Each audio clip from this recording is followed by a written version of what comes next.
Echo playback starting now. Welcome back to the unofficial Decaying Winter Combat Guide. I'm your instructor, Commander Scorpeon, and I'm here to whip you lot into shape. Let's start with the basics of combat. As most of us know, lockers in the world have a chance of spawning blueprints. These blueprints contain powerful recipes for powerful melee weapons. These weapons cost 100 scrap to make, so put as many things in the scrapper as possible to get 100 scrap as early as possible.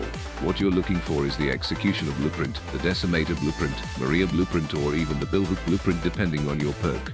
These are the most powerful blueprints available to you. Random spawn weapons aren't as good as these. The Executioner Blade is a great sword that does 125 heavy attack damage without the use of any buff sword debuffs. With a 25% light attack and heavy attack speed, the weapon has the slowest swing speed in the game.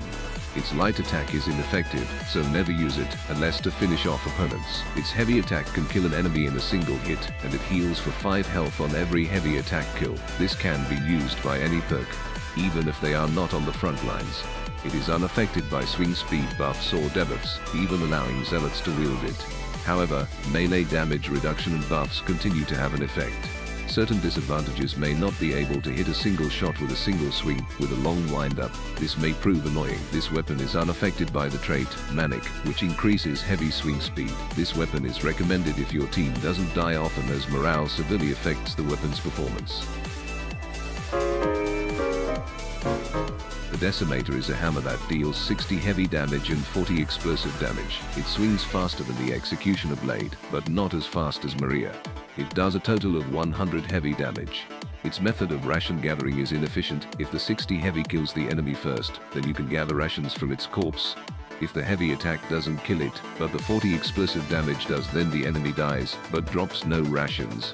Its light attack is terrible, and is used to gather rations during looting. Its 40 explosive damage is fixed and will never change, therefore meaning that it will always do 40 or more damage, even if you have 4 morale. This weapon is affected by the trait, Manic, increased heavy swing speed. This weapon is recommended if your team dies frequently. Maria is a baseball bat that deals 80 heavy damage, 20 less than the Decimator, and 40 less than the Executioner Blade. But it has the fastest light and heavy swing speed at 100%, an alternative choice for one that requires a faster swing speed to kill more enemies. It inflicts fracture on hit. This weapon is affected by the trait, Manic, increased heavy swing speed. This weapon is recommended if your team does not die. The Billhook/Artisan Hook is a spear that has a 50% light and heavy swing speed. On a hit, it deals 65 heavy damage. This weapon has a range of 200% and stuns enemies on hit. This weapon is preferred by executioners or immolators who do not wish to be harmed by anything.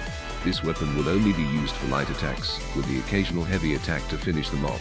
This weapon is also preferred by many backliners and supports, because they are not actively engaging the enemy.